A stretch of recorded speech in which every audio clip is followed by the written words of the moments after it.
Hello, my beautiful friends. How are you? Happy Friday, but happy whatever day it is too when you get around to finding this video and listening to it. And if you are listening and things resonate, please love the video. Please share your comments. I would love to hear. So I am popping on today because I wanted to share with you how to deal with triggers, how to deal with the challenges and the things that come into our reality and how we can work with it instead of getting really emotionally reactive and completely losing ourselves in what's occurring. So I had a situation this week where I was dealing with someone in my life. I'm not going to get into the specifics because that's not the important piece.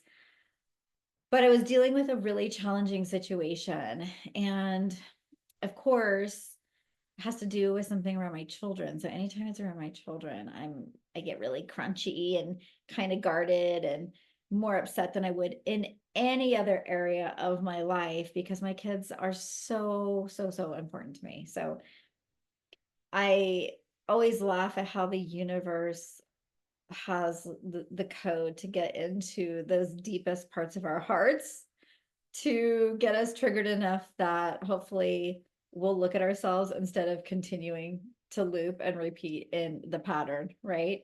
So, anyways, I had this situation that called for me to stop fighting, stop fighting. So, I have been in this perpetual situation, and I'll just say it, share it because actually it makes more sense with my girls' father, my former. And we were trying to discuss some dates for a future visit for him to come to see the girls. And we were getting into it. And we have these people in our lives that are our teachers. I like to call them when they're really challenging and really difficult. I call it our gurus. And it's a joke, it's sarcasm at its finest, but they are our gurus because they're there supporting us if we let them to help us elevate and expand into new ways of being, right? So I'm in this situation. I've been in this situation before many times with him. And I found myself drudging up old material, old feelings, old triggers. And I found myself going into a familiar pattern of responding. And that pattern is fight. So we all have our patterns when we're put into survival mode: fight, flight, fawn, or freeze.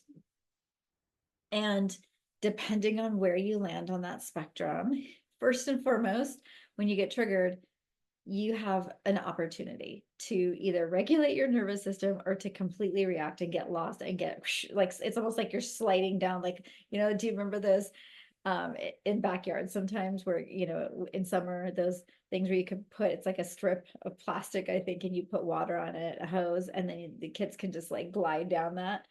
Well, that's how I feel sometimes when I get lost in my triggers. It's like all of a sudden I'm just gone. I'm onto the other side of something. And I'm like, how did that even happen?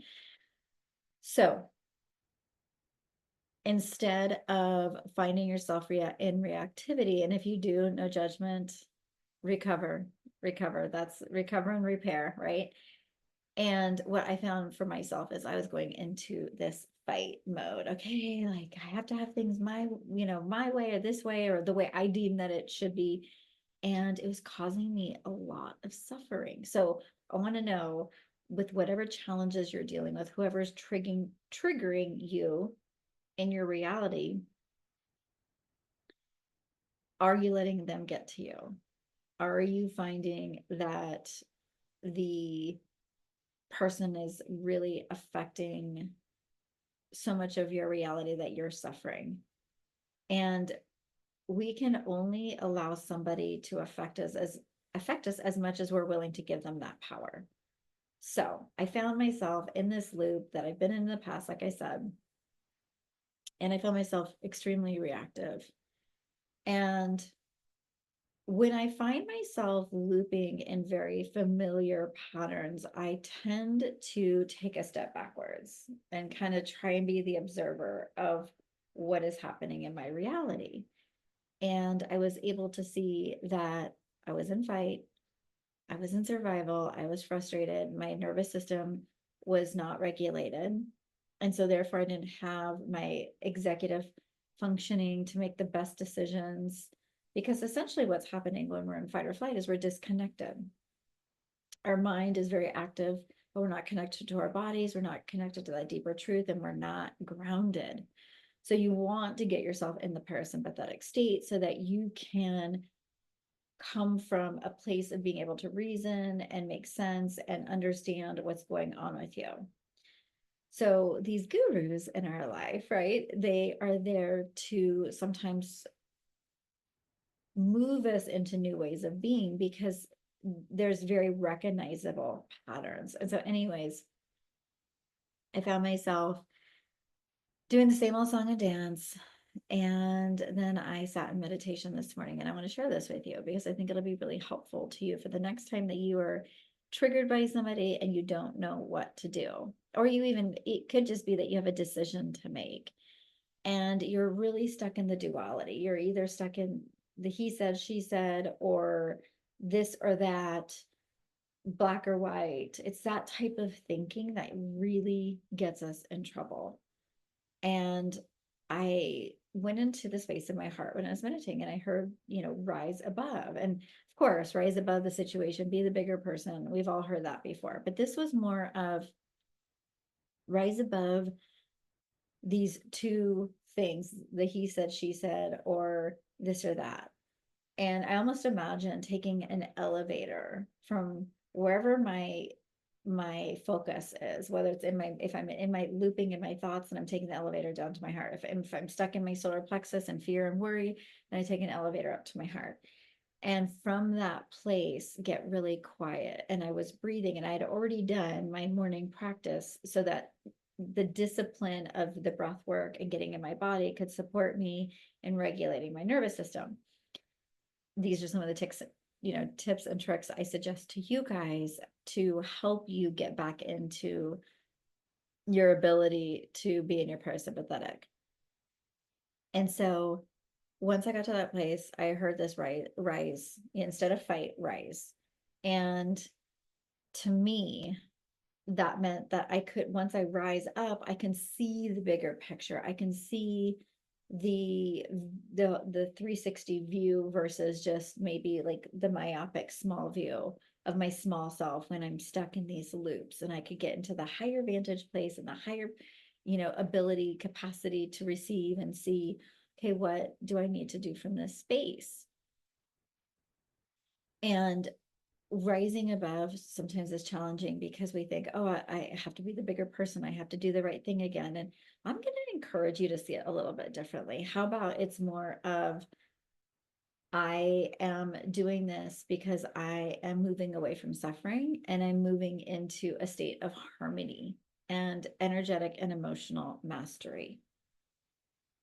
So when you find yourself in that suffering place, you don't want to stay there. Are you freaking kidding me? It's miserable. It's so hard. It's so challenging. It's not fun. And sometimes people can get lost in that for days and months, and sometimes even years. So slowing down and giving yourself the opportunity to really feel and be with yourself, like I said, and get in the parasympathetic, do your breath work, move your body, go on a walk, do whatever you need to do. And find a way, if you have to imagine like almost climbing up a mountain and you're looking down at the big, kind of like what's below you. That's the vantage and viewpoint and perspective that I want you to get. And from that place, asking if you believe in a higher power, God, divine, universe, show me what it is that I need to do next, even more so than I'm already doing. Because if you keep looping, you're literally attached to the past, and you're going to keep creating the same old. And so that means that you're not learning the lessons, you're staying in the content, and you're not going to advance forward. And as a soul, we came here, we have our curriculum that we're working on, and these, as I joke, these guru teachers that are most challenging people in our life are here to provide sometimes that curriculum to say, are you really getting it? Are you really growing and expanding, or are you still stuck in the story, whatever story that may be? And I, from that new perspective, I realized that my heart really desires peace. And therefore, I had to make some decisions based on what would keep the overall peace, not what is perfect and right for me, not having 100% to give in to something that I don't agree with, but finding the middle ground, finding a perspective that works for both people and letting it go, letting it go. Because when you're holding on to all that stuff, it's like you're just blocking. So these triggers come in, and see it as a mirror, that they're reflecting back to you where you still have work to do, where you might still be stuck in your reality, where there's an opportunity for you to go within yourself and to resource and figure out, God, what part of me is still stuck in this behavioral pattern, in this story? What am I doing? Oh my gosh, this is ridiculous. So wherever you're at today, wherever you may find, if you just take a moment while you're listening to this and think, yeah, what is my biggest challenge? What is the thing that I'm dealing with that's really hard for me? And who is my current guru teacher? And am I looping and repeating and addicted to the past? And basically saying to life, I'm not ready to move forward because I need to be right, and I need to have this go just my way? Or can you trust that life has your back? Can you trust that God, the higher power of whatever you believe in, is really supporting you in meeting these new parts of yourself? Because I said these triggers, these people hold up a mirror to you, and they're showing you where your abandonment or rejection or belonging issues are. And when you can start to heal that, right? When you can start to work on that part of you that really has nothing to do with the other person, they're just triggering it. Because if there wasn't a trigger, that would mean that there's nothing there. I remember somebody one time saying in a class that I was taking years ago, I think it was like a lecture I attended. He's like, if you were okay with everything, then nobody could trigger you. And I was like, well, oh my gosh. And so think about the instances where maybe something was irritating, but it doesn't really trigger you because it doesn't hit on that part of you that's unhealed, or it's unprocessed trauma. So it's not that something's wrong with you or anything. It's just that there's still beautiful, beautiful opportunities to go within yourself and to reclaim those inner child parts of you that need that support. If you don't know how to do this by yourself, if you're like, how would I even do that? I don't know how to go, then I highly encourage you to reach out to me. I can support you with coaching. I have group programs that I can support you with. I have a membership. And essentially, I help my clients wherever they're at. And I joke around, I feel like I'm like a spiritual doula sometimes, letting go, being in that liminal space, creating new life. And there's so many contractions and expansions and all these things, the triggers, the people, all this is part of the curriculum that is allowing you to get to the next level of your life.